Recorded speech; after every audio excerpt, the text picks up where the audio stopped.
মানে কে কোথায় মরবো আমরা কেউ জানি নাকি?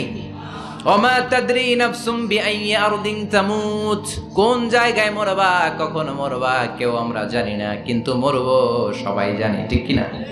কুল্লু নাফসিন যায়িকাতুল মাউত, প্রত্যেকটি আত্মার মৃত্যুবরণ করতে হবে, এটা আমরা সবাই জানি। The most certain thing in life is death, but the most uncertain thing in our life is the time of death. এ জীবনের সবচেয়ে সুনিশ্চিত বিষয় হলো মরণ, সবচেয়ে অনিশ্চিত বিষয় হলো মরণের সময়। চিল্লা এখন, ঠিক কিনা? মরবো যে আমরা সবাই জানি, কিন্তু কোথায় মরবো আমরা কেউ জানি? জানি আমরা? সবাইকেই মরতে হয়, জন্মালেই মরতে হবে, চলে যেতে হবে, থাকা যাবে না। এটাই হলো পৃথিবীর পদ্ধতি। জীবনের সবচাইতে নির্মম ঘটনা হচ্ছে মরণ, সবচাইতে ভয়ঙ্কর অভিজ্ঞতা। কোন প্রাণীর জন্য সর্বোচ্চ এবং সবচাইতে ভয়ঙ্কর অভিজ্ঞতা হচ্ছে মৃত্যু। এবং এত ভয়ঙ্কর অভিজ্ঞতা, এই অভিজ্ঞতাটা কারো কাছে শেয়ার করে যাওয়া যায় না। মরার সময় কেউ বলে যেতে পারছিল আমার মরতে এমন লাগছে? কইতে পারছে? কেমন লাগছে বলতে পারে? বলা যায় না। তার আগেই চলে যেতে হয় শৈশব, কৈশোর, যৌবন, বার্ধক্য, প্রৌঢ়ত্ব, হ্যাঁ, বয়সের ছাপ, কালো চুল দাড়ি সাদা হয়ে যাওয়া, দাড়ি চুলের শুভ্রতা, দুর্বলতা। This is the circle of life.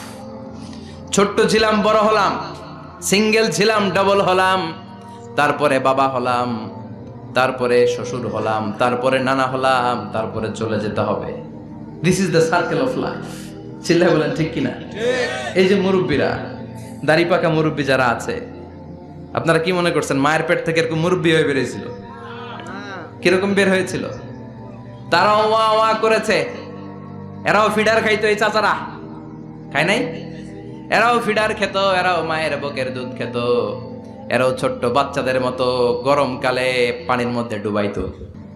School ফাঁকি দিয়ে বাচ্চারা ডুবায়, আছে না নাই? উখিয়াতে এরকম নাই?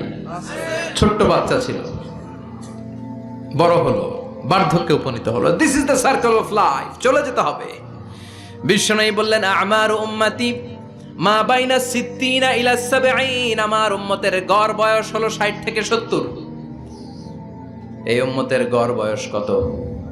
60 থেকে 70। ওয়া আকাল্লুহুম মাইয়াজুজু যালিক, অল্প কিছু মানুষ আছে যারা 70-এর বেশি হায়াত পায়। এখানে 70-এর বেশি আছেন কারা? হাত তোলেন দেখি তো। কয়জন? একজন, দুইজন, তিনজন। মাশাআল্লাহ, আল্লাহ আরো হায়াত দেখ, আল্লাহ এদেরকে আরো হায়াত দারাজ করুক। চিল্লায় বলেন আমিন।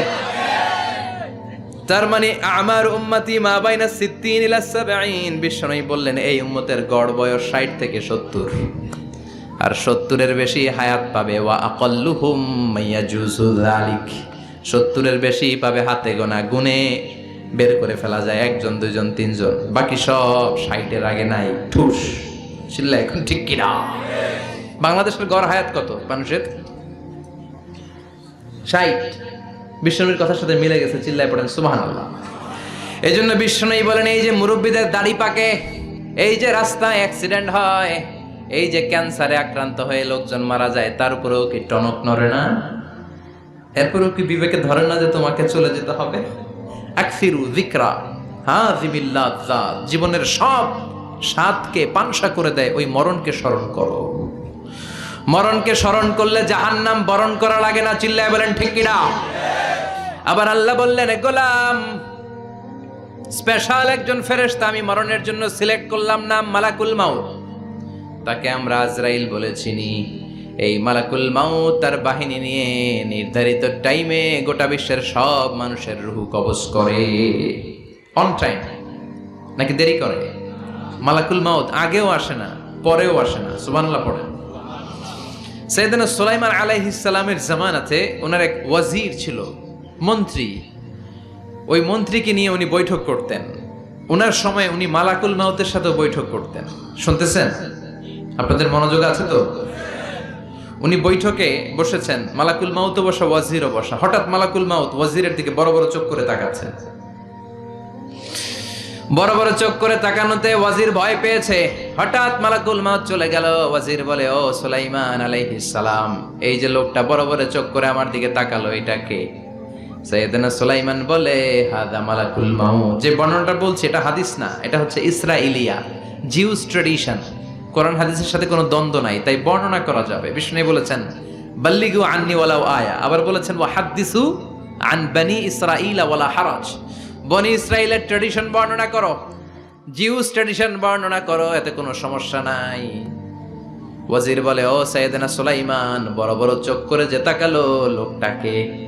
সাইয়েদনা সুলাইমান বলে হাদা মালাকুল মাউত, এটা মৃত্যুর ফেরেশতা। ওয়াজিরের কলিজায় পানি নাই, এটা কি ফেরেশতা?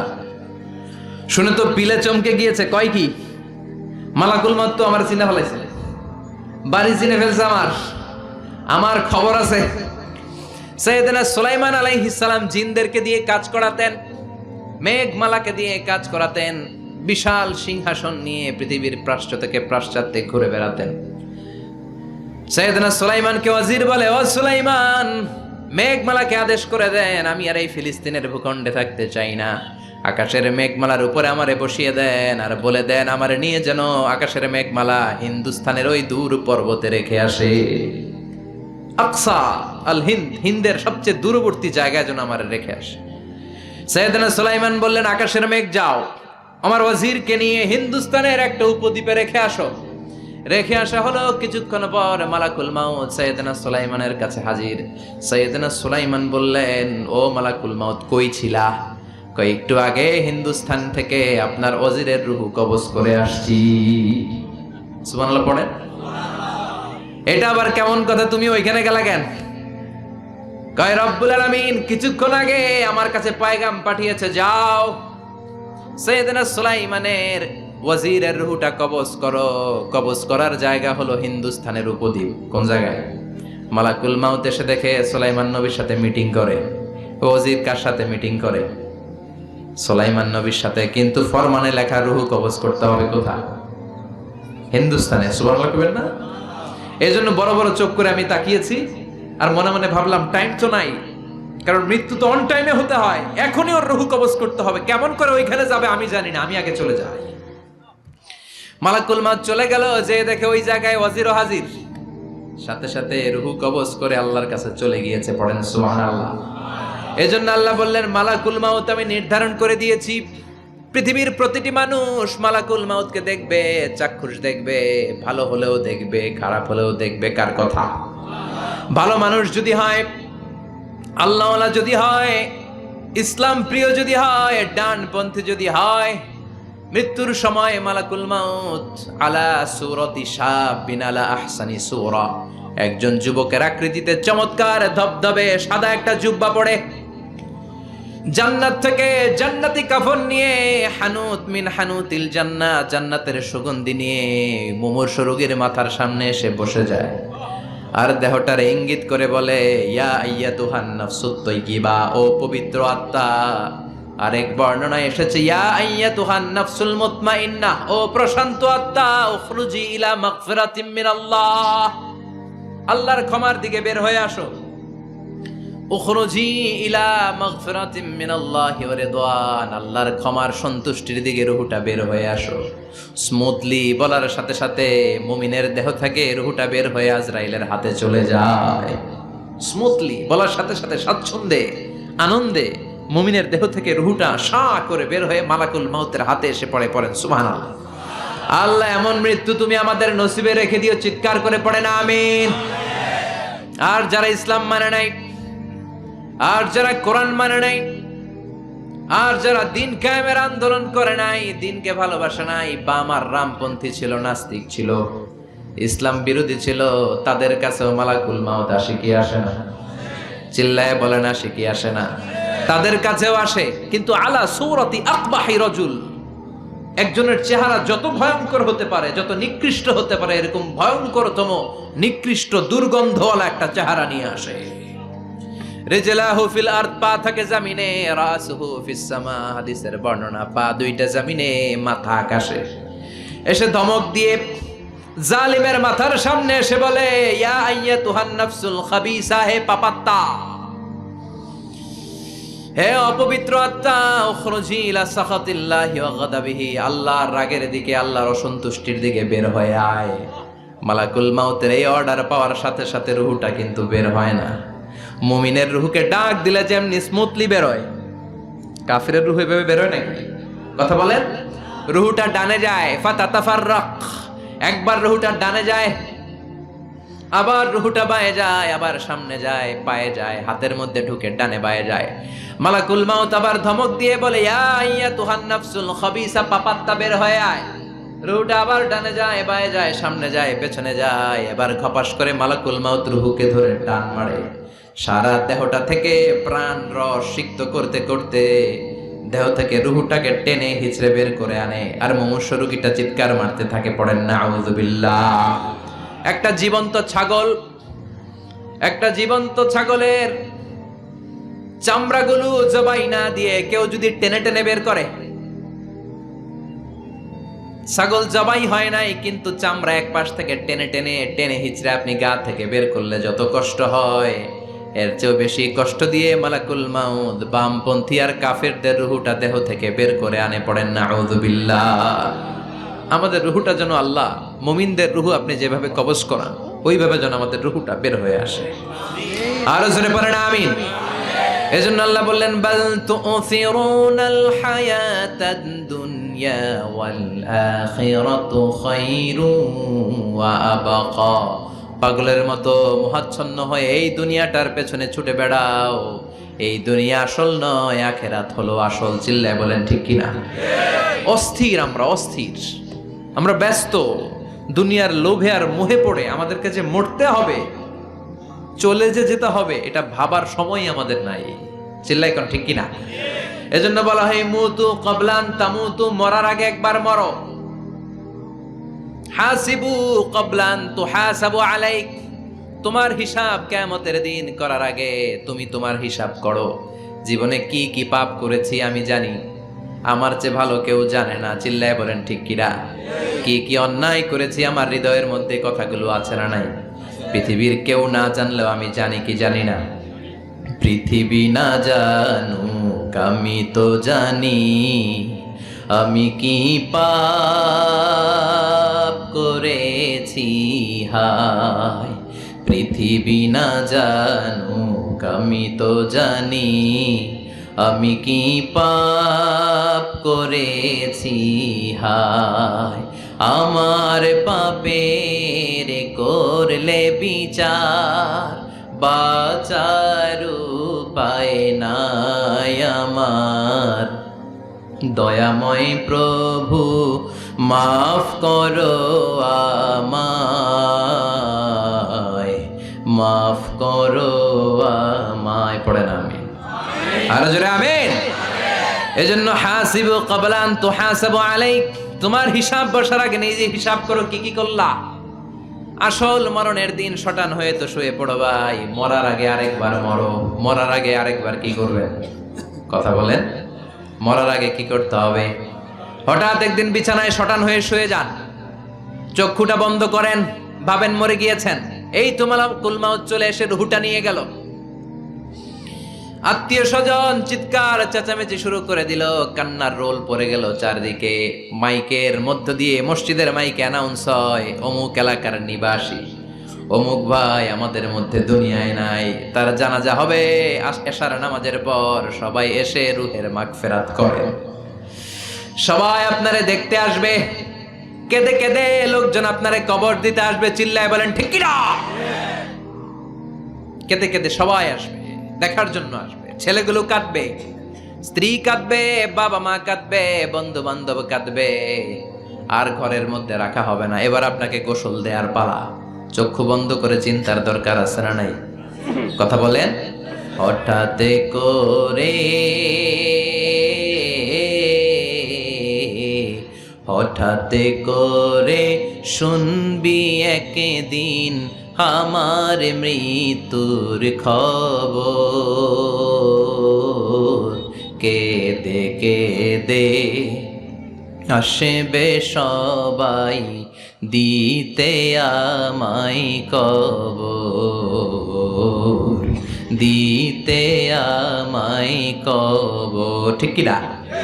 একটু চোখটা বন্ধ করে ভাবেন, আপনাকে গোসল দেয়া হবে, জামাগুলো খোলা হবে, এত টাকা দিয়ে যে দামি গোসলখানা টাইলস লাগিয়ে ঘরে বানালেন, আপনার শেষ গোসলটা কি ওই দামি গোসলখানায় হবে? লাশ যেখানে ধোয়া হয় ওই জায়গায় ধোয়া হবে, আপনাকে কাফন পরানো হবে। আপনার কলিজার টুকরা ছোট বাচ্চাটারে বলা হবে, আব্বু দেখে যাও তোমার বাবারে শেষবারের মতো দেখো। আপনার বাবা মা শেষবারের মতো একটা নজর দিয়ে আপনার চেহারাটা দেখে নিবে। বন্ধু বান্ধবরা শেষবারের মতো একবার আপনারে দেখে নিবে, জানাজার জায়গায় নেওয়া হবে। হবে না এই ঘটনাটা আমাদের? হ্যাঁ, হবে কি না? হাজার হাজার মানুষ শেষ বিদায় দেওয়ার জন্য আসবে। 4টা তাকবীর দিয়ে ইমাম নামাজ শুরু করবে, আল্লাহু আকবার, আল্লাহু আকবার, আল্লাহু আকবার, আল্লাহু আকবার বলে নামাজ শুরু করবে। নামাজ শেষ, এবার পালকিতে করে কবরে যাওয়ার পালা। যেতেই হবে, যেতেই হবে। পালকিতে করে লোকজন নিতে শুরু করবে। কবরস্থানের ওই জায়গায় যেখানে মানুষ বছরে মানুষ না মরলে যায় না, ওই গহীন নিঝুম কবরস্থানে ঢুকানো হবে। পালঙ্ক থেকে নামিয়ে আপনার জন্য করে রাখা আগ থেকে কবরটার মধ্যে শুইয়ে দেয়া হবে। উপরে বাঁশ দিয়ে ছাউনি, শেষবারের মতো সবাই দেখে বাঁশের ছাউনির উপরে মাটি চাপা দিবে, ঠিক কিনা? চলে যাবে সবাই, কেউ নাই, অন্ধকার, শুধু অন্ধকার। এই অন্ধকার যেন শেষ হতে চায় না। এই ঘটনা ঘটবে না আমাদের? কথা বলে, ঘটবে কিনা? এজন্য মরার আগে এগুলো চিন্তার দরকার আছে না নাই? মরার আগে আরেকবার মরার দরকার আছে না নাই? এজন্য রব্বুল আলামিন বলেন, বাল তুসিরুনাল হায়াতাদ দুনিয়া ওয়াল আখিরাতু খায়রুন ওয়া আবকা। এই দুনিয়ার জীবনটাকে তোমরা আসল জীবন মনে করো, এটা আসল জীবন নয়। আসল জীবন হলো কবরের জীবন। চিল্লায় বলেন ঠিক কিনা? আল্লাহ তোমার এই দুনিয়া, আল্লাহ তোমার এই দুনিয়ায় কেউ আসে কেউ চলে যায়, তবু তোমার ভয়ে কারো কাঁদে না হৃদয়। এই দুনিয়াতে আমার বদলে গেল মন, চারিদিকে দেখি শুধু সুখেরই স্বপন। ভাবলো না মন আল্লাহ ছাড়া,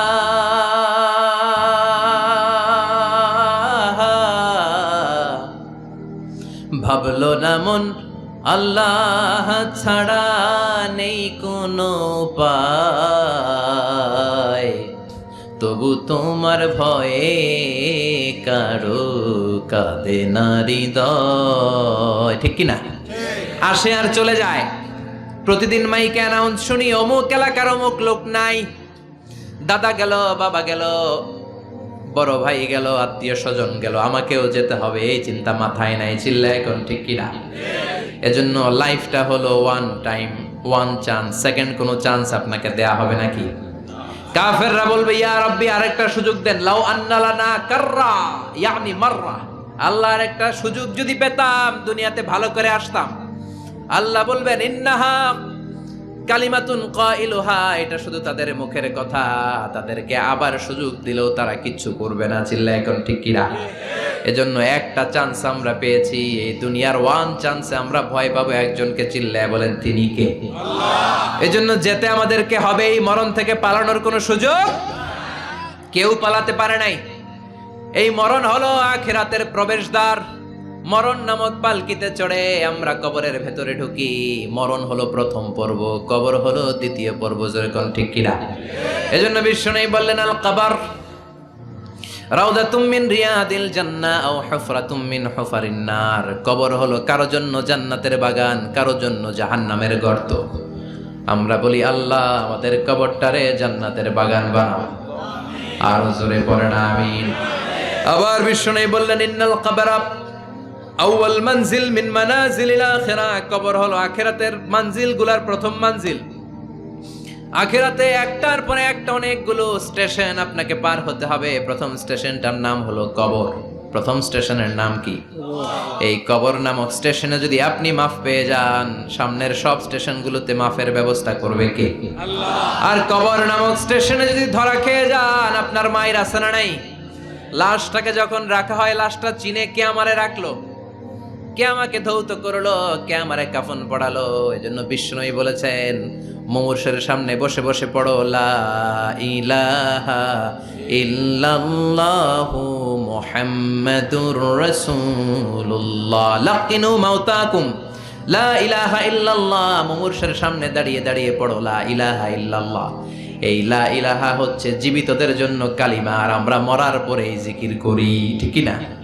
আমাদের দেশের অনেক জায়গায় লাশ নিয়ে কবরে যাওয়ার সময় লা ইলাহা পড়ে না।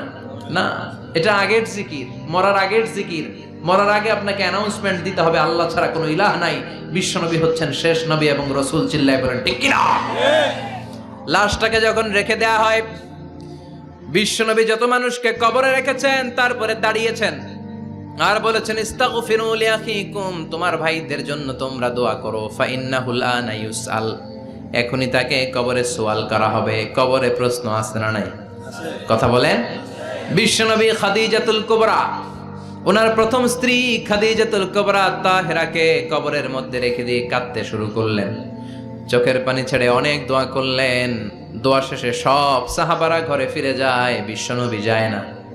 সাইয়েদনা আবু বকর বললেন, ও নবী চলেন ঘরে যাই। অনেক তো দোয়া করলেন, বিশ্বনবী বললেন, আবু বকর তুমি যাও, আমি যাব না। এইটা সাধারণ মহিলা না, এটা বিপদের দিনের সঙ্গিনী খাদিজা। মক্কায় যখন আমার কেউ ছিল না, খাদিজা আমারে ভুলে নাই। 3 বছর কাফিররা আমাকে জেলখানায় বন্দি রেখেছে, নাম শিয়াবে আবি তালেবের জেলখানা। আমার স্ত্রী ওই জেলখানার জীবনেও আমারে ছাড়ে নাই, আমার সাথে 3 বছর খাদিজাও জেল খেটেছে। এই একটাই মহিলা, যেই মহিলাকে আল্লাহ আরশের উপর থেকে সালাম দিয়েছে, মহিলাটার নাম খাদিজা। আল্লাহু আকবার। আমার সব সন্তান আল্লাহ খাদিজার পেট থেকে দিয়েছে। ফাতেমাতুজ জোহরা খাদিজার মেয়ে, জাইনাব খাদিজার মেয়ে, উম্মে কুলসুম খাদিজার মেয়ে, রুকাইয়া খাদিজার মেয়ে, আবুল কাসেম বিশ্বনবীর ছেলে খাদিজার ছেলে, আব্দুল্লাহ যাকে তাইয়্যিব এবং তাহের নামে আমরা চিনি, সেও খাদিজার ছেলে। সুবহানাল্লাহ। ও আবু বকর, আমার এই কলিজার টুকরা প্রিয়তমা খাদিজারে রেখে দিয়ে কেমনে বাসায় যায়? তুমি যাও, আমি দাঁড়িয়ে থাকবো। এজন্য কবরের আযাব থেকে বিশ্বনবী পানাহ চেয়েছেন। বিশ্বনবী বলেছেন, আল্লাহুম্মা ইন্না নাউযু বিকা মিন আযাবিল কবর। ও আল্লাহ, কবরের আযাব থেকে তুমি আমাদেরকে বাঁচাও। পড়ে না আমিন। কবরে মুমিনদেরকে 4টা প্রশ্ন করা হবে, কাফিরদেরকে 3টা প্রশ্ন। চিৎকার করে বলেন, মুমিনের প্রশ্ন কয়টা? আর জোরে বলেন। প্রথম প্রশ্ন, মার রব্বুক, তোর রবের নাম কি? আমরা কি বলবো? আল্লাহ আমারে রব, এই রবি আমার সব, দমে দমে তনু মনে তারি অনুভব। আল্লাহ আমারে রব, এই রবি আমার সব। পড়েন আমিন। দ্বিতীয় প্রশ্ন, আমার দিন, উত্তর দিনের নাম কি? ধর্মের নাম কি? তৃতীয় প্রশ্ন, আমান হাদার রাজুল, এই লোকটাকে কে? আমরা বলবো মুহাম্মদ সাল্লাল্লাহু। 3টা প্রশ্নের উত্তর যখন আপনি কবরে করে দিতে পারবেন, অতিরিক্ত একটা প্রশ্ন, ওয়ামা ইলমুক, এই যে 3টা প্রশ্নের উত্তর পাল্লা, কেমন করে উত্তর জানলা? কোত্থেকে শিখেছো? নকল করে আনছো কাফনের কাপড়ে? পরীক্ষার হলে নকল আছে না নাই? হাতে নকল আছে না? পায়ে নকল, মোজার ভিতরে নকল আছে না নাই? মোবাইলে নকল আছে না নাই? নকল থেকে আল্লাহ তুমি বাঁচাও। আরো আসতে কোন আমিন। কিভাবে জানলা? কেমন করে 3টা প্রশ্নের উত্তর শিখলা? What is the source of your knowledge? তথ্যসূত্র কি? আপনাকে বলতে হবে, আমি যেই কিতাবটা থেকে শিখেছি কিতাবটার নাম কি? চিল্লায় বলেন কি নাম? এই কিতাবটা হলো কোরআন। আপনাকে বলতে হবে, কোরআন থেকে আমি শিখেছি, বিশ্বনবীর হাদিস থেকে আমি শিখেছি। 4টা প্রশ্নের উত্তর যখন পারবেন, ফেরেশতারা বলবে আহলান সাহালান, খুশ আমদেদ, কংগ্রেচুলেশন, বাহ বাহ, তুমি তো চমৎকার পেরেছো। ফায়ুফসাহু লাহু কবরুহু ৭০ যিরাআন, মুমিন বান্দার কবরটা ৭০ হাত লম্বা করে দেয়া হবে।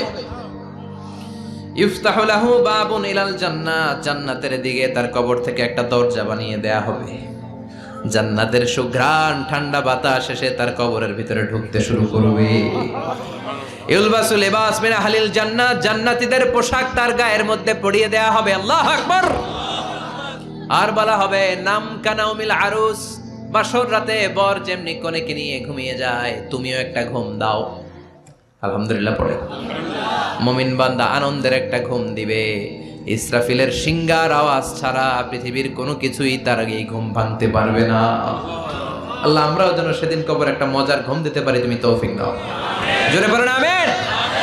এবার বামপন্থী নাস্তিক আর কাফেরদের পালা, ইসলাম বিদ্বেষীদের পালা, আলেম ওলামাদের শত্রুদের পালা, ইসলামকে যারা বিজয়ী শক্তি হিসেবে মানতে পারে নাই তাদের পালা। চিল্লায় এখন ঠিক কিনা? ওদেরকেও একই প্রশ্ন, রব কে? ওরা বলবে আমি জানি না। আমাদের উত্তর আল্লাহ। ওরা বলবে আমি কিচ্ছু জানি না, আমি সব ভুলে গেছি, আমার মাফ করে দেন, আমি কিছুই জানি না। তবে আমি ইসলাম বিরোধীদের সাথে চলতাম, যারা ইসলাম রে বাস দিত আমি তাদের সাথে স্লোগান দিতাম। এরকম ডাকাইত আছে না নাই? দ্বিতীয় প্রশ্ন, মা দিন, ও তোমার ধর্মের নাম কি? কয় আমার ধর্ম নাই, আমার ধর্ম কর্ম নাই, আমি খালি দুনিয়া কে মজা লেলো, দুনিয়া তোমারই হ্যায়, আমি খালি দুম্মা চলে দুম। আছে না নাই? আমি শুধু মৌজ মাস্তিতে ব্যস্ত ছিলাম, আমার দুনিয়া নাই, দিন নাই, আখেরাত নাই, রবকে আমি জানি না, ধর্মকে জানি না। ইসলাম বিরোধী রাজনীতি আমি করতাম, মাও সেতুংয়ের রাজনীতি, কার্ল মার্কসের রাজনীতি, বুশের রাজনীতি, ডোনাল্ড ট্রাম্পের রাজনীতি, বামপন্থীদের রাজনীতি। চিল্লায় এখন ঠিক কিনা? কোনো ধর্ম নাই।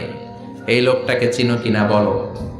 বিশ্বনবীর চেহারা দেখিয়ে বলা হবে এই লোকটাকে, কয় জানি না। এরে আমি মানতাম না, এরে আমি গালে দিতাম। এরকম জাহান্নামের নরকীট আর পিতৃ পরিচয়হীন জারদ সন্তান বাংলার দেশেও আছে না নাই? এই মহামানবটাকে গালি দিয়ে পৈশাচিক আনন্দ পায়। পত্রিকায় লিখে, ব্লগের মধ্যে লিখে, ইন্টারনেটে কার্টুন বানিয়ে বানিয়ে পৈশাচিক ফুর্তি করে। এগুলো জাহান্নামের কীট, এগুলো জারদ সন্তান, বাপ মায়ের ঠিক নাই। চিল্লায় এখন ঠিক কিনা? আমার নবীরে যারা গালি দেয় এগুলোর বাপ মায়ের ঠিক আছে? এগুলোর কোনো গোড়া আছে? এগুলোর কোনো শেকড় আছে? এগুলো আগাছা। চিৎকার করে বলো ঠিক কিনা? বলবে আমি জানি না। ফেরেশতারা বলবে দাঁড়া, আমরা জানি। তোর সাথে কেমন আচরণ করতে হবে আমাদেরকে ট্রেনিং দিয়েছে কে? এবার শুরু হবে মাইর। কি শুরু হবে? কথা বলেন, মাইর। ফায়ুদরাবু বিমা তারিকা মিন হাদিদ, লোহার হ্যামার দিয়ে শুরু হবে মাইর। এক একটা হ্যামারের বাড়িতে মাথাটা ফেটে চূর্ণ বিচূর্ণ হয়ে যাবে, দেহটা জামিনের ভেতরে 70 গজ দেবে যাবে। ওর চিৎকারে কবরস্থানটাও থারথার করে কাঁপবে। আবার জামিনকে বলা হবে ইলতাইমি, চাপা দে। জামিনে ঢুকে যাওয়ার পরে জামিনের এই পাশ থেকে একটা চাপা, মাটি চাপা, বাম দিক থেকে মাটি চাপা। 2 চাপায় ডান দিকের পাজর বায়ে চলে যাবে, বাম দিকের পাজর ডানে চলে আসবে। ওর চিৎকারে কবরস্থানটা থারথার করে কাঁপবে। আল্লাহ এই ধরনের পরিস্থিতি থেকে তুমি আমাদেরকে বাঁচাও। আরো চিৎকার করে বলেন আমিন। এজন্য কবরের এই প্রস্তুতি নেওয়ার দরকার আছে না নাই? কোরআনের পক্ষে থাকার দরকার আছে না নাই? ইসলামের পক্ষে থাকার দরকার আছে না নাই? ইসলামী আন্দোলনের সাথে থাকার দরকার আছে না নাই? ইসলামের বিজয় চাওয়ার দরকার আছে না নাই? যে লোক ইসলামের বিজয় চায় না, যে লোক চায় না ইসলাম দিয়ে দেশ শাসিত হোক, যে লোক চায় না কোরআনটা সংসদ ভবনে নেতৃত্ব দেয়, তার অন্তরে ঈমান থাকতে পারে নাকি? চিল্লায় বলেন পারে? যে ঈমান প্রয়োজনে, উখিয়াতে নাই? উখিয়াতে মাজার আছে নাকি? সাগর পারে এগুলো থাকে? এগুলোর সাথে ইসলামের সম্পর্ক আছে? কথা বলেন আছে? যে ঈমান খাজার নামে মাজার গড়ে ফুলুস কামায়, যে ঈমান শিরকিয়াতের আমল করে ভীত না হয়, যে ঈমান বাস্তবে নাই, যে ঈমান ময়দানে নাই, মুখে শুধু কথার কলি, কি করে তারে বলো ঈমানে বলি, কি করে তারে বলো ঈমানে বলি, কি করে তারে বলো ঈমানে বলি। চিল্লায় বলেন ঠিক কিনা? এজন্য ঈমানের দাবি হচ্ছে অন্যায়কে প্রতিরোধ করতে হবে, হকের পক্ষে থাকতে হবে। কোরআনের রাজনীতি, নিজ চোখে দেখে ইসলামকে সংসদ ভবনের উপরে কালিমার পতাকা পতপত করে দেখার স্বপ্ন অন্তরে থাকতে হবে। চিল্লায় কোন ঠিক কিনা? এটাই তো মুমিন, যে ইসলামকে বিজয়ী শক্তি হিসেবে দেখতে চায়, যে কোরআনের আইন চায়, যে কোরআনের রাজ চায়। চিল্লায় বলেন ঠিক কিনা? এজন্য আমরা আল্লাহর কাছে কামনা করি, আল্লাহ তুমি আমাদেরকে ঈমানের মৃত্যু দাও, তুমি আমাদেরকে কবরের সব প্রশ্নগুলো সহজ করে দাও। পড়ে না আমিন? আরো জোরে পড়ে না আমিন? এজন্য আল্লাহ বললেন বাল তুসিরুনাল হায়াতাদ দুনিয়া ওয়াল আখিরাতু খায়রু ওয়া আবাকা। ও আমার গোলাম, দুনিয়ার এই জীবনটাকে তোমরা আসল জীবন মনে করো, এই জীবন কিন্তু আসল জীবন না। আসল জীবন হলো আখিরাতের জীবন। কোন ঠিক কিনা? এই জন্য মৃত্যু থেকে যতই পালাও, পালিয়ে বেঁচে থাকতে পারবা নাকি? পারা যাবে? চিল্লায় বলেন। কোন নবীরা পারছে? আদম আলাইহিস সালাম মৃত্যু থেকে বেঁচে গেছে না? মরছে? কথা বলেন না। উনি পৃথিবীর একমাত্র মানুষ যিনি জানতেন যে উনি কতদিন বাঁচবেন। সুবহানাল্লাহ পড়ে। উনি জানতেন উনি কতদিন বাঁচবেন। কেন আল্লাহ জানালেন? এর কারণ মৃত্যু কি এটা উনি জানেই না, কেমনে মরে দেখেই নাই, কষ্ট কি জানে না। আমরা আমাদের দাদাকে মরতে দেখেছি, বাবাকে মরতে দেখেছি, মামাকে মরতে দেখেছি, মরণের কত কষ্ট আমরা দেখি। এজন্য ভয় আছে না নাই? আদম আলাইহিস সালামের দাদা আছে নাকি? বাবা, মামা, খালু, শালা আছে নাই? এজন্য মৃত্যু যে কেমন এটা উনি জানতেন না। এজন্য আল্লাহ জানিয়ে দিলেন, আদম পৃথিবীতে তুমি 1000 বছর বাঁচবে। আলফু সানা। লাম্মা খালাকাল্লাহু আদামা ওয়া কানা তুলুহু 60 যিরাআন। বুখারীর বর্ণনা, সাইয়েদনা আদম আলাইহিস সালামকে বানানোর পরে আল্লাহ 60 হাত লম্বা বানালেন। কয় হাত? জোরে বলেন, আরো জোরে। 60 হাত লম্বা। এরপরে ওনার ঔরসে পৃথিবীতে যত নারী আসবে, পুরুষ আসবে রূহের জগতে, সবগুলো রূহকে বসিয়ে দিলেন বৈঠকে। সুবহানাল্লাহ। বিশাল কনফারেন্স রুম। আমরাও ছিলাম না? আমাদের রূহটাও ছিল। সাইয়েদনা আদম বললেন, আল্লাহ এরা কারা? আল্লাহ বললেন, আদম এগুলো সব তোমার সন্তান। সাইয়েদনা আদম অবাক দৃষ্টিতে, অপলক নয়নে নিজের সন্তানদের রূহগুলো দেখতেছিলেন। দেখতে দেখতে হঠাৎ একটা রূহকে ভালো লেগে গেল। বললেন, আল্লাহ এটা কার রূহ? আল্লাহ বললেন, এটা দাউদ আলাইহিস সালামের রূহ। পড়েন সুবহানাল্লাহ। আল্লাহ এটাকে দেখতে বড় ভালো লাগে। কার রূহ? এটা তোমার ছেলে নবী হবে, নবী দাউদের রূহ। কাম উমরু, আল্লাহ দুনিয়াতে সে কয়দিন বাঁচবে? আল্লাহ বললেন, 40 সানা, 40 বছর। কয় বছর? সবাই বলেন কয় বছর? 40 বছর। সাইয়েদনা আদম বললেন, মাবুদ আমার এত সুন্দর কলিজার টুকরা সন্তান দাউদ আলাইহিস সালামকে দুনিয়াতে মাত্র 40 বছর আপনি কেন দিলেন? আল্লাহ প্রথম মানুষ এবং নবী হিসেবে আপনার কাছে ফরিয়াদ করি, আমার ছেলে দাউদের বয়স বাড়ায়া দেন। আল্লাহ কয় না, হাদা কদ কুতিবা, এটা লেখা হয়ে গেছে। রুফিআতিল আকলাম ওয়া জাফফাতিস সুহুফ, লিখে ফেলছি, কালি শুকায় গেছে, এটা চেঞ্জ করা যাবে? সাইয়েদনা আদম বললেন, আল্লাহ আমি বাঁচমু কয় বছর? কয় তুমি থাকবা কয় বছর? আলফু সানা, 1000 বছর। মনে আছে? আল্লাহ আমার 1000 বছরের দরকার নাই, আমি আমার 1000 বছর থেকে 60 বছর আমার ছেলে দাউদরে আমি দিয়ে দিলাম। আদম আলাইহিস সালামের 1000 বছর থেকে 60 বছর যদি দান করে দেয়, ওনার আর কত রইল? 940। আর 60 বছর যদি দাউদ নবীর 40 বছরের সাথে যোগ দেয়া হয়, উনি পেলেন কয় বছর? 100। সাইয়েদনা আদম পৃথিবীতে আসলেন, এসে থাকতে শুরু করলেন। দিন গড়িয়ে রাত আসে, মাস গড়িয়ে বছর আসে, বছর যায় বছর আসে। ঠিক 940 বছর পর মালাকুল মাউত আদম আলাইহিস সালামের কাছে আসলেন। বললেন, আনা মালাকুল মাউত উকিলা বিকুম, আপনাদের জন্য আল্লাহ আমাকে বানিয়েছে রূহ কবজ করতে। ও আদম, আবুল বাশার, পৃথিবীর প্রথম মানব, প্রথম নবী, আপনার সময় শেষ, রেডি হন। কি হন? খেলা শুরু হবে, এখনই রূহ কবজ করে নিয়ে যাব। সাইয়েদনা আদম বলে, এখন আসছো কেন? আমার আরো 60 বছর বাকি আছে। মালাকুল মাউত বলে, না, আপনি রূহের জগতে আল্লাহর কাছে আপনার সন্তান দাউদকে কয় বছর দিয়েছিলেন? 60 বছর। এজন্য 940 বছর আপনার জন্য লেখা। আমি এখন আপনার রূহ কবজ করতে চাই। সাইয়েদনা আদম বলে, আমি মানি না, আমি কাউরে দেই নাই, 60 বছর আমি দেই নাই, আমি আরো বাঁচব, আমি আরো আরো বাঁচবো, 60 বছর আমি বাঁচবো, আমি কি দেইতেই নাই মিয়া, যাও। মালাকুল মাউত আল্লাহর যে বলে আল্লাহ দেয় নাই বলে, আসলে ভুলে গেছে, আসলে আফাতুল ইলমি আন নিসিয়ান, মানুষ ভুলে যায়, মানুষ বড্ড ভুলে যায়। আমরা অনেক সময় খাইয়াও কই খাই নাই, অনেক কিছু আপনি দিছিলেন কিন্তু ভুলে যাই, গলার নিচ দিয়ে নামার পরে কই তুমি কিচ্ছু দাও নাই, আছে না নাই? নাসিয়া আদম ফানাসিয়া বানু, আদম আলাইহিস সালাম ভুলে গেছেন, তাই আমরাও ভুল করি, ঠিক কি না? এজন্য আমাদের নেতারাও বলে এটা দেব ওটা দেব, নির্বাচনের পর সব ভুলে যায়, আছে না নাই? ওই যে আদম আলাইহিস সালাম ভুলছে, আমরাও ভুলে যাই, ওনাদের দোষ কি? ভুলে যায়, বেমালুম ভুলে যায়।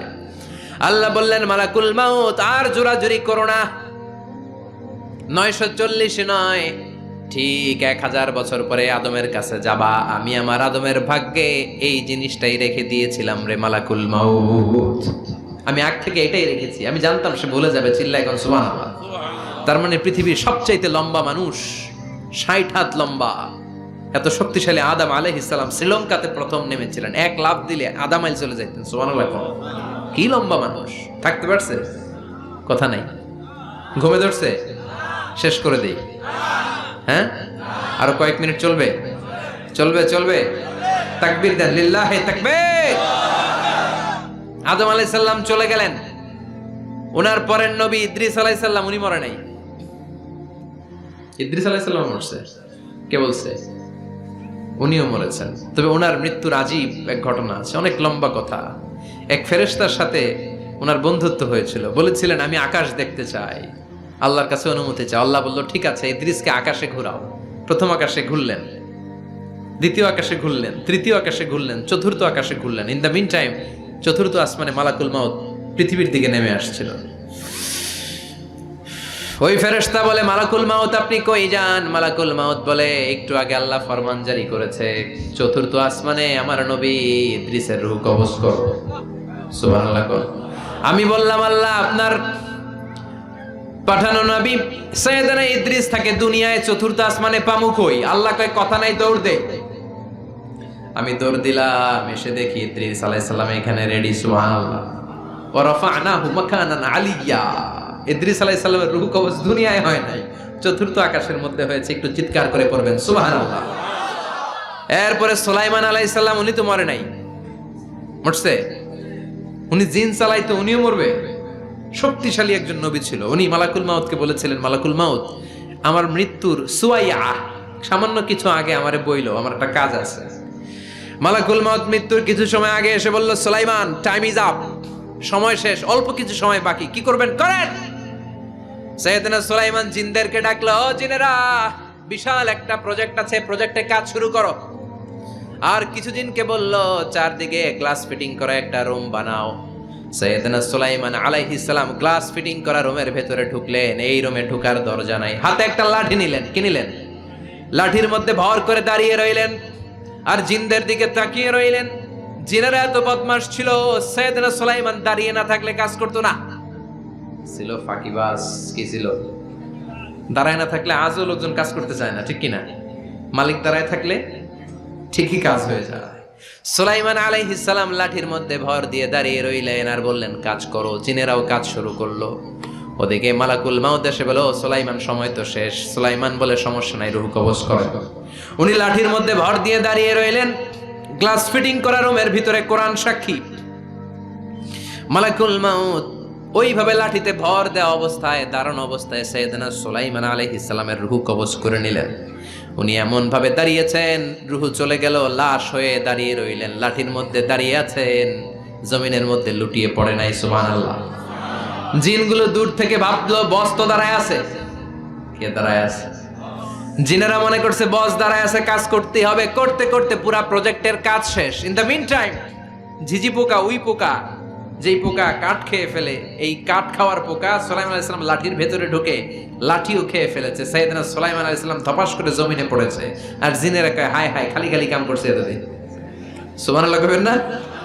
সুলাইমান আলাইহিস সালাম বাঁচতে পারে নাই, চলে গেলেন। মুসা আলাইহিস সালাম মরছে? উনি মরবে কেন? উনি তো খালি মারে। মরছে? এক থাপ্পড়ে ফেরাউনের বাবুর্চি নাই। মুখের আগে হাত চলতো কয়েকজন, এর মধ্যে মুসা আলাইহিস সালাম আছে না নাই? মালাকুল মাউত মানুষের আকৃতিতে অনুমতি না নিয়ে ঘরের ভেতরে ঢুকে গেল। ঢুকে বলে, আনা মালাকুল মাউত, আমি মৃত্যুর ফেরেশতা। তো কি চাও? জিতু আন আকবাদা রূহাক, আপনার রূহ কবজ করতে আসছি। কিন্তু মুসা আলাইহিস সালাম দেখতেছেন দিব্য একজন মানুষ, কি দেখে? আবার সালাম দেয় নাই, অনুমতি নিয়েও ঢুকে নাই। অমিয়া, অনুমতি নিয়ে ঘরে ঢোকার দরকার আছে না নাই? মুসা আলাইহিস সালামের মেজাজ বড় গরম। উনি বললেন, কি করবি? কয়, আপনারে মারবো। কয়, এদিকে আয়। মালাকুল মাউত মনে মনে ভাবে, এতদিন সব মানুষগুলো আমারে দেখলে দিত দৌড়, আজকে মনে হয় আমারে দিতে হবে দৌড়। এক পা গায়ে দুই পা পেছায় সাহস করে সামনে গেলেন। আবার মুসা আলাইহিস সালাম দিলেন এরকম থাপ্পড়। ফাসাক্কাহু ফাফাকু আইনা, বুখারীর বর্ণনা, এক থাপ্পড়ে চোখ নাই। ঠিকই মালাকুল মাউত দৌড়, এক দৌড়ে আল্লাহর কাছে। আল্লাহ বললেন, রাখো, এটা মুসা আলাইহিস সালাম, তার মেজাজ বড্ড গরম, আমাকে কথা বলতে হবে। আল্লাহ বললেন, মুসা, বুখারীর বর্ণনা, গরুর পিঠের উপর হাত রেখে দাও। রাখা হলো। তোমার হাতের নিচে গরুর যত পশম, প্রত্যেক পশমের বিনিময়ে এক এক বছর করে হায়াত বাড়িয়ে দিলাম। মুসা আলাইহিস সালাম অনেক চালাক নবী। উনি বললেন, আল্লাহ, আমার হাতের নিচে যদি গরুর 2000 পশম থাকে, তার মানে 2000 বছর হায়াত বাড়িয়ে দিলেন, কিন্তু এক্সট্রা হায়াত যখন শেষ হয়ে যাবে এরপরে কি হবে? আগে ওইটা বলেন। আল্লাহ বললেন, সুম্মাল মাউত, তারপরে তো মুসা মরতেই হবে, আসতেই হবে। সাইয়েদনা মুসা আলাইহিস সালাম বললেন, ফাল আনা, তাহলে আর দেরির দরকার নাই, এখনই আমি আপনার কাছে চলে যেতে চাই। মালাকুল মাউত মুসা আলাইহিস সালামের রূহ নিয়ে উড়াল দিলেন। সুবহানাল্লাহ। বাঁচতে পারছে? বিশ্বনবী মরে নাই, উনি ইন্তেকাল করেছেন। চিল্লায় এখন ঠিক কিনা? ইন্তেকালের আগে বিশ্বনবী প্রচন্ড অসুস্থ হলেন। মা আয়েশারে ডেকে বললেন, আয়েশা, মনে হয় আমি বাঁচবো না। ওই যে খায়বার বিজয়ের দিন, খায়বার দুর্গ বিজয় করার পরে এক ইহুদি মহিলা আমার দাওয়াত দিয়েছিল। ওই দাওয়াত খেতে যাওয়ার পরে গোশতের মধ্যে বিষ মাখানো হয়েছিল রে আয়েশা। ওই বিষ মাখানো খাসির গোশত খেয়ে যে ব্যথা আমার পেটে উঠেছিল, আজ আবার সেই ব্যথা উঠেছে। বিশ্বনবী ওই বিষ খাওয়ানো গোশতের কারণে ইন্তেকাল করেছেন। তার মানে বিশ্বনবী শাহীদ। জামা আল্লাহু বাইনা নবুওয়া ওয়া শাহাদা, আল্লাহ বিশ্বনবীকে শুধু নবী বানায় নাই, শহীদ হিসেবে কবুল করেছে। সুবহানাল্লাহ কইবেন না? প্রচন্ড অসুস্থ, উনি ছাড়া মসজিদে নববীতে কেউ ইমামতি করার সাহস পায় না। বিশ্বনবী বললেন, আবু বকর তুমি যাও। আবু বকরও যায় না। বিশ্বনবী বললেন, পানি আনো। বিশ্বনবী পানি দিয়ে ওযু করলেন। ওযু করে কয়েকজন সাহাবীকে ধরে উঠতে চাইলেন, আবার থপাস করে বেহুশ হয়ে পড়ে যায়। বিশ্বনবী উঠতে পারে না। আবার বললেন, ঠান্ডা পানি আনো। পানির ভেতরে বিশ্বনবী 2 হাত ঢুকিয়ে দিয়ে ঠান্ডা ভিজা হাত দিয়ে চেহারার মধ্যে মাসে করলেন আর বললেন, ইন্নালিল মাউতিলা সাকারাত, হায়রে মৃত্যুর কি যন্ত্রণা, হায়রে মৃত্যুর যে কি কষ্ট। ও মিয়া, বিশ্বনবী যদি মৃত্যুর কষ্টে কাতরায়, আমাদের অবস্থা কি?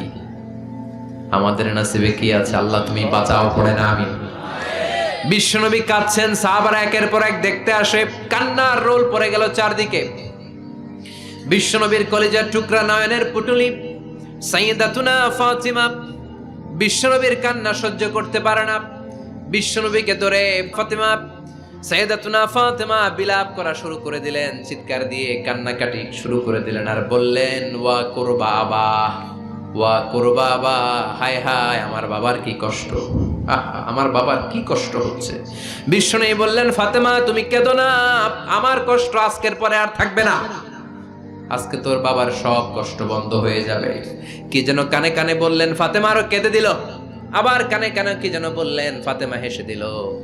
বিশ্বনবীর ইন্তেকালের অনেক পর মা আয়েশার কাছে ফাতেমা বললেন, আমি যখন প্রথমে কেঁদেছিলাম আব্বা বলেছিল আমি আর বাঁচব না রে ফাতেমা। আবার কানে কানে একটা কথা বলার পরে হেসেছিলাম, আব্বা বলেছিল আমার পরে আমার পরিবার বর্গের মধ্য থেকে সর্বপ্রথম তোমার সাথে আমার দেখা হয়ে যাবে রে ফাতেমা। অল্প কয়েক মাসের ব্যবধানে সাইয়্যিদাতুনা ফাতেমা উনিও ইন্তেকাল করলেন। বিশ্বনবী শোয়া থেকে উঠতে পারে না। এক সাহাবীকে দেখলেন মেসওয়াক করছে। বিশ্বনবী মেসওয়াকের দিকে তাকিয়ে রইলেন। বিশ্বনবীর নিথর দেহটা পড়ে আছে। আয়েশারা যে বলবে আয়েশা মেসওয়াক দাও, বলতে পারে না। মা আয়েশা বুঝতে পেরে মেসওয়াক আনলেন, বিশ্বনবীকে মেসওয়াক করিয়ে দিলেন। এবার বিশ্বনবী বললেন, ও আবু বকর শোনো, আল্লাহ আমাকে অপশন দিয়েছে। কি দিয়েছে? আল্লাহ বলেছে নবী আজীবন থাকতে চাইলে থাকেন, আর আসতে চাইলে চলে আসেন। আমি থাকতে না চেয়ে আল্লাহর কাছে চলে যাওয়ার ইচ্ছা করলাম। সাইয়েদনা আবু বকর কান্না জুড়ে দিলেন। বিশ্বনবী বললেন, আসসালাত আসসালাত, ও আমার উম্মতেরা, নামাজ তরক করো না। ইন্তেকালের আগে বললেন, নামাজ ছেড়ে দিও না। আর বললেন, ওমা মালাকাত আইমানুকুম, তোমাদের অধীনস্থ কর্মচারীদের সাথে খারাপ আচরণ করো না। ঘাম শুকানোর আগে পয়সা দিয়ে দিও। আর হাত দুটো উঁচু করে বললেন, আল্লাহুম্মা ইলার রাফিকিল আলা, ও আল্লাহ, আমি আপনার কাছে যেতে চাই। এই কথাটা বলে বিশ্বনবীর হাত দুইটা থপাস করে জমিনে পড়ে গেল। বিশ্বনবীও চলে গেলেন। থাকতে পেরেছে কেউ? চিল্লায় বলেন। এজন্য আমরা আল্লাহর কাছে ইমানি মৃত্যু চাই। কি মৃত্যু? আমরা উত্তম মৃত্যু চাই। চিল্লায় বলেন, কি মৃত্যু? এজন্য মরণের আগে ইমান নিয়ে মরার দরকার আছে না নাই? বিশ্বনবী দোয়া করতেন, আল্লাহুম্মা রযুকনা হুসনাল খাওয়াতিম, ও আল্লাহ, আমাদের শেষটা যেন ভালো হয়। শেষ কথা বলি, এদিকে তাকা, মনোযোগ আছে? বলতেন, আল্লাহুম্মা রযুকনা হুসনাল খাওয়াতিম, ও আল্লাহ, আপনি আমাদেরকে ইমানের মৃত্যু দেন, আমাদের শেষটা ভালো করেন। কারণ সব ভালো তার শেষ ভালো। জানেন না এটা আপনারা? সব ভালো তার শেষ ভালো। আজীবন ইসলামের পক্ষে, আজীবন নামাজি মুত্তাকি, মরার আগে কাফের হয়ে মরে, এরকম আছে না নাই? মরার আগে শাহবাগের মঞ্চে উঠে ভাষণ দেয়, ভাইয়েরা আমার, আছে না নাই? আবার আজীবন কাফের, ইসলামের বিরোধী, ইন্তেকালের আগে কালিমা পড়ে সব মাফ করায়, আছে না নাই? বিশ্বনবীর শ্বশুর আবু সুফিয়ান, নাম শুনছেন? বদরের যুদ্ধে বিশ্বনবীর বিরুদ্ধে, মক্কায় বিশ্বনবীর ঘুমাতে দেয় নাই, উহুদের যুদ্ধে বিশ্বনবীর সাথে ফাইট, খন্দকের যুদ্ধে বিশ্বনবীর সাথে মারামারি, আহজাবের যুদ্ধে কিলাকিলি, সারাটা জীবন বিশ্বনবীর সাথে মারামারি, মক্কা বিজয় কালিমা পড়ে মুসলমান হয়েছে। গোটা জীবনে যা অন্যায় করেছে সব মাফ করে দিয়েছে কে? এজন্য আমরা আল্লাহরে বলি, আল্লাহ, কালিমাটা পড়তে পড়তে যেন আমরা মরতে পারি। চিৎকার করে পড়ে না আমিন। জিহাদের ময়দানে এক সাহাবা যুদ্ধ করতে লাগলেন। বুখারীর বর্ণনা, যুদ্ধ করতে করতে কাফেরদেরকে মারতে মারতে, হাদিসের ভাষ্য, লা ফাযা ওয়ালা শাযা ইল্লা ইয়াদরিবুহা বিসাইফি, তার সামনে যত কাফের আসে সে কচুকাটা করে। অন্য সাহাবীরা খুশি হয়ে যায়। অন্য সাহাবীরা বলে, আজকের সব সওয়াব এই সাহাবী পেয়ে যাবে। কিন্তু বিশ্বনবী হঠাৎ করে একটা কথা বললেন, ওই কথা শুনে সাহাবীরা অবাক। বিশ্বনবী বললেন, হুয়া ফিন্নার, ও জাহান্নামে যাবে। কই যাবে? জিহাদের ময়দানে এক মুজাহিদ সাহাবী কাফেরদেরকে মেরে শেষ, কিন্তু বিশ্বনবী বললেন কই যাবে? কথা কয় না। এক সাহাবী কয়, ঘটনা কি? এত বড় মুজাহিদ ফি সাবিলিল্লাহ কেন জাহান্নামে যাবে? আমি লুকিয়ে লুকিয়ে দেখি। লুকিয়ে লুকিয়ে ওই সাহাবী দেখে, মুজাহিদ সাহাবী যুদ্ধ করতে করতে কাফেরদের বিশাল একটা ঘাটির ভেতরে ঢুকে গেল। মারতে মারতে মারতে মারতে হঠাৎ এক কাফেরের আঘাতে এই মুজাহিদ সাহাবীর ডান হাতটা কাটা পড়ে গেল। এবার ডান হাত দিয়ে ফিনকি দিয়ে রক্ত বের হতে শুরু করলো। মুজাহিদ সাহাবী আর যন্ত্রণা সহ্য করতে পারে না। যন্ত্রণা সহ্য করতে না পেরে কাতরাতে কাতরাতে নিজের হাতের ছুরিটাকে জমিনের মধ্যে কেটে দিয়ে ছুরির উপরে ঝাঁপিয়ে পড়ল। পেটের এই দিক দিয়ে ঢুকে ওপাশ দিয়ে বের হয়ে গেল, এফার ওফার হয়ে গেল। মানে আত্মহত্যা করলো, ঠিক কি না? জাহান্নামী না? কথা কয়। লুকিয়ে লুকিয়ে যে সাহাবা দেখেছে, চিৎকার দিয়ে বিশ্বনবীর কাছে যেয়ে বলে, আশহাদু আন্নাকা রাসূলুল্লাহ, ও নবী, আপনি যে আসল নবী, কোনো সন্দেহ নাই। আমি লুকিয়ে লুকিয়ে দেখেছি ওই মুজাহিদ সাহাবা বেঁচে নাই। সে কাফেরের আঘাতে শহীদ হয় নাই, নিজের পেটে নিজে ছুরি ঢুকিয়ে আত্মহত্যা করেছে। আজীবন বিশ্বনবীর সাথী, মরার আগে জাহান্নামী। আমরা কেউ জানি না আমাদের শেষটা কেমন হবে। এজন্য আমাদের শেষটা ভালো হোক, ভেরি সেন্সিটিভ ইস্যু। আমাদের শেষটা ইমানের হোক। এখন যেমনি মাথা ঠিক আছে, বুদ্ধিমত্তার সাথে শাহাদাত বাক্যের উপর যেন আমরা মরতে পারি। আমরা পড়ি আমিন। চিল্লায় পড়ে না আমিন। কি করে বুঝবেন মৃত্যুটা ভালো হলো? এক নাম্বার আলামত আন-নুতকু বিশ-শাহাদা। মরার আগে আওয়াজ করে জিকির করে কেউ যদি পড়তে পারে, লা ইলাহা ইল্লাল্লাহু মুহাম্মাদুর রাসূলুল্লাহ সাল্লাল্লাহু, এটা হচ্ছে আলামাতু হুসনিল খাতিমা। আপনার মৃত্যুটা যে ভালো মৃত্যু হয়েছে এটার আলামত। কি মৃত্যু? সবাই বলে ভালো মৃত্যু আমরা চাই কি চাই না? ভালো মৃত্যুর এক নাম্বার আলামত কালিমা পড়ে যদি মরতে পারে। বিশ্বনবী বলেন, মান কানা আখিরু কালামিহি লা ইলাহা ইল্লাল্লাহ, যে ব্যক্তির সর্বশেষ কথাটা হবে, বাক্যটা হবে লা ইলাহা ইল্লাল্লাহ, দাখালাল জান্নাহ, সে জান্নাতি হয়ে যাবে। সুবহানাল্লাহ পড়ে। এরপরে বিশ্বনবী বললেন, আল মুমিনু ইয়ামুতু বিজাবি ইরকিল জাবিন, মুমিন যখন মারা যায় তার কপাল ঘেমে যায়। সুবহানাল্লাহ পড়েন। হাত ঘামে না, পা ঘামে না, মুমিনের কপাল ঘামে। সুবহানাল্লাহ। এজন্য কেউ মারা গেলে কপালের মধ্যে হাত দিবেন, দেখবেন ওই ঘামের মধ্যে একটা জান্নাতি ঘ্রাণ আছে। সুবহানাল্লাহ। আল্লাহ, আমরা যখন মরে যাব আমাদের কপালটা যেন এরকম ঘেমে যায়। আমিন পড়েন, আর জোরে আমিন। আল মুমিনু ইয়ামুতু বিআরাকিল জাবিন, মুমিন মারা গেলে তার কপাল ঘামে। কপাল ঘামলে বুঝতে হবে এটা ভালো মৃত্যু, ইমানি মৃত্যু। চিল্লায় বলেন ঠিক কিনা? এরপরে বিশ্বনবী বললেন, ফি লাইলাতিল জুমা, জুমার রাতে যদি মরে, আও ফি শাহরি রমাদান, কিংবা রমজান মাসে যদি মরে, আও ফি সাফারিল হজ, কিংবা হজের সফরে যদি মরে। বাংলার জমিন থেকে অনেক হাজিরা হজ করতে যায়, অনেকে ওইখানে যে আরাফাতের ময়দানেও মারা যায়, এরকম হাজি আছে না নাই? খুশনসিব, এটা খুশনসিব। আলহামদুলিল্লাহ পড়ে। এরপরে বিশ্বনবী বললেন, মাউতু শাহাদা, আল্লাহর রাস্তায় জিহাদ করে কালেমার বাণীকে উপরে তুলে ধরার জন্য কেউ যদি শাহাদাতের বাণী, শাহাদাতের পেয়ালা পান করে, শাহাদাতের মৃত্যুর চাইতে ভালো মৃত্যু আর হতে পারে? শাহাদাতের মৃত্যুর চাইতে শ্রেষ্ঠ মৃত্যু আছে নাকি? কথা বলেন। আমরা শহীদ হতে চাই কি চাই না? আমাকে শহীদ করে ওই মিছিলে শামিল করে নিও, আমাকে শহীদ করে সেই মিছিলে শামিল করে নিও, যে মিছিলের নেতা মীর হামজা, খোবায়েবে খাব্বাব, আল্লাহর কাছে তারা অতি প্রিয়, শামিল করে নিও, আমাকে শহীদ করে সেই মিছিলে শামিল করে নিও। পড়েন আমিন। শাহাদাতের তামান্না যেই মুমিনের অন্তর নাই, অন্তরের ভেতরে নাই, ওই লোক কি মুমিন হতে পারে নাকি? মান সাআলাল্লাহ শাহাদা, বিশ্বনবী ফরমান, যে ব্যক্তি আল্লাহর কাছে শাহাদাতের মৃত্যু চায়, বাল্লাগাহুল্লাহু মানাজিলাশ শুহাদা ওয়া ইন মাতা আলা ফিরাশিহি, কেউ যদি আল্লাহর কাছে শাহাদাত অন্তর থেকে কামনা করে, রব্বুল আলামিন ওই ব্যক্তিকে শাহাদাতের মর্যাদায় নিয়ে যাবেন, যদিও সে বিছানায় পড়ে পড়ে মারা যায়। বিছানায় পড়ে মারা গেছেন, কিন্তু অন্তরে কামনা ছিল, আল্লাহ আমারে তুমি শাহিদ হিসেবে কবুল করো। শাহিদদের কাতারে আপনারা দাঁড় করায় দিবে কে?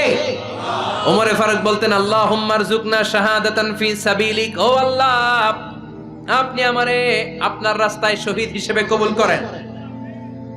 ওয়ারযুক মাউতি ফি হারামি রাসূলিক, পৃথিবীর কোন শহরে মরতে চাই না, বিশ্বনবীর শহরে মদিনা শহরে আমার মৃত্যু কবুল করেন। আমিন। ওমরে ফারুক কই মরছে? কথা কম। ফজরের জামাতে ইমামতি করতে গিয়েছেন,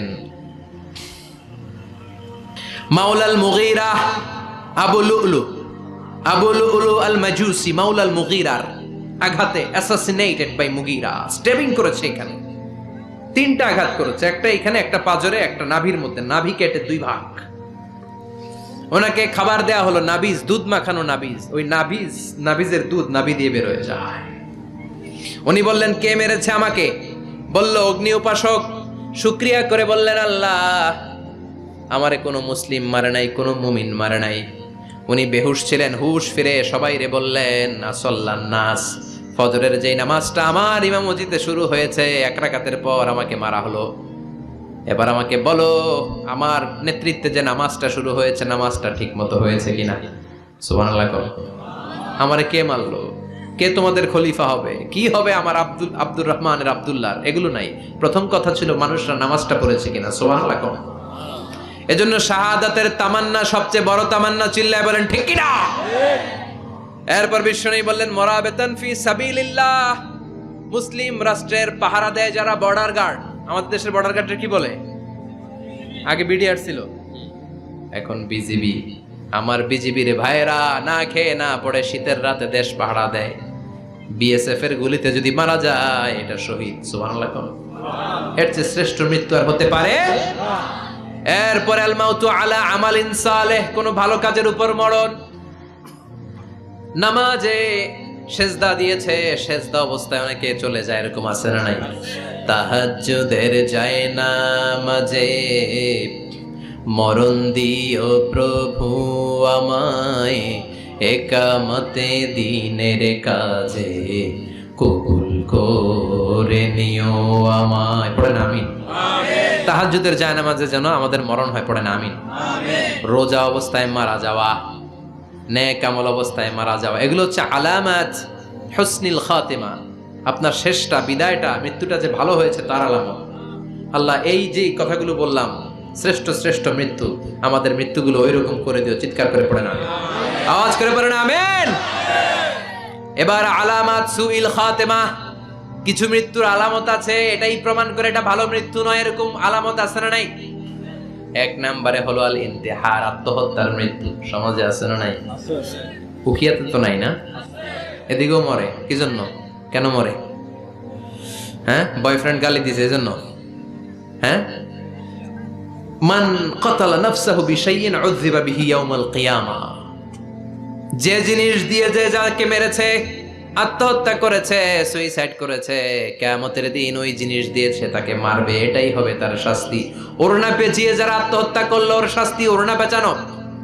বিষ খেয়ে যারা মারা গেল তার শাস্তি জাহান্নামের বিষ খাবে আর চিৎকার করবে। ছুরি ঢুকিয়ে যারা মারা গেল জাহান্নামের আগুনে ঝলসানো ছুরি শুধু ঢুকাবে। আল্লাহ আত্মহত্যা থেকে বাংলাদেশে বাঁচাও, আমাদের ছেলে মেয়েগুলারে বাঁচাও। চিৎকার দিয়ে বলেন আমিন। আত-তাআক্কুদ ফিল লিসান ফিলা ইলাহা ইল্লাল্লাহ, আজীবন কালেমা পড়ে নাই, আজীবন কালেমারে বাস দিয়েছে, এখন মরার সময় সবাই কয় কলমা পড়েন, কলমা পড়েন, এখন পড়তে চায় মাগার মুখ দিয়া বাইর হয় না। আছে না নাই? এরকম ডাকায় দুখিয়াতে নাই? কলমা পড়তে পারে না, আটকায় যায়, মরে গেছে। এই মৃত্যুটা কি ভালো? কথা বলে। ফি হালাতি শুরব, অনেকে মদ খাইতে খাইতে মরে। আছে না নাই? জুলুম করতে করতে মরে। আছে না নাই? অন্যের জায়গা দখল করে মরে, এরকম আছে না নাই? ফি হালাতি ইরতিকাবিল কাবায়ের, যে কোনো কবিরা গুনাহ কর অবস্থায় যদি মারা যায় এটা খারাপ মৃত্যু, অপমৃত্যু, এটা জান্নাতি মৃত্যু নয়। চিৎকার করে বলেন ঠিক কি না? এরপর ফি সাখাতিল ওয়ালিদাইন, বিশ্বনবী বললেন কোন ছেলে যদি মারা যায় এমন অবস্থায় মা বাবা তার উপর রাগান্বিত, এটা ভালো মৃত্যু? কথা বলেন। গোটা পৃথিবীর বুকে মায়ের চেয়ে আপন কেউ আছে নাকি? এই মায়ের মনে কষ্ট দিয়ে ওই অবস্থায় যদি মারা যায়, এই মৃত্যুটা অনেক খারাপ। চিল্লায় বলেন ঠিক কিনা? এজন্য মায়ের সাথে খারাপ আচরণ করবেন নাকি? কথা বলেন। যার মা নাই সে জানে মা না থাকার কি জ্বালা, ঠিক কিনা? যখন রাত্রি নিঝুম এই চোখে ঘুম, একলা শুধু ঘরে, তোমায় মনে পড়ে মাগো, তোমায় মনে পড়ে। যখন রাত্রি নিঝুম এই চোখে ঘুম, একলা শুধু ঘরে, তোমায় মনে পড়ে মাগো, তোমায় মনে পড়ে। এজন্য মায়ের দোয়া সবচেয়ে বড় দোয়া। মা রেগে আছে, মা বদদোয়া দিয়েছে, বাবা বদদোয়া দিয়েছে, বাবা আপনার উপর অসন্তুষ্ট, ওই অবস্থায় ছেলে মরলে এটা কি ভালো মৃত্যু? এরপরে স্বামী যদি নাখোশ থাকে স্ত্রীর উপর, স্বামী যদি স্ত্রীর উপর রেগে থাকে, অসন্তুষ্ট থাকে, ওই অবস্থায় স্ত্রী যদি মারা যায় এটাও খারাপ মৃত্যু। চিল্লায় বলেন এটাও খারাপ মৃত্যু। এরপরে লাউ ফারিহাল মুসলিমুনা বিমাউতি, কোন লোক মারা গেলে যদি এলাকার মুসলমানরা খুশি হয়, এটা কি ভালো মৃত্যু নাকি? কোন লোক মারা গেলে এলাকার মুসলমানরা যদি আল্লাহর শুকরিয়া করে, এটা কি ভালো মৃত্যু নাকি? আমরা কি ভালো মৃত্যু চাই নাকি খারাপ? আমরা শাহাদাতি মৃত্যু চাই, ইমানের মৃত্যু চাই। পড়েন আমিন।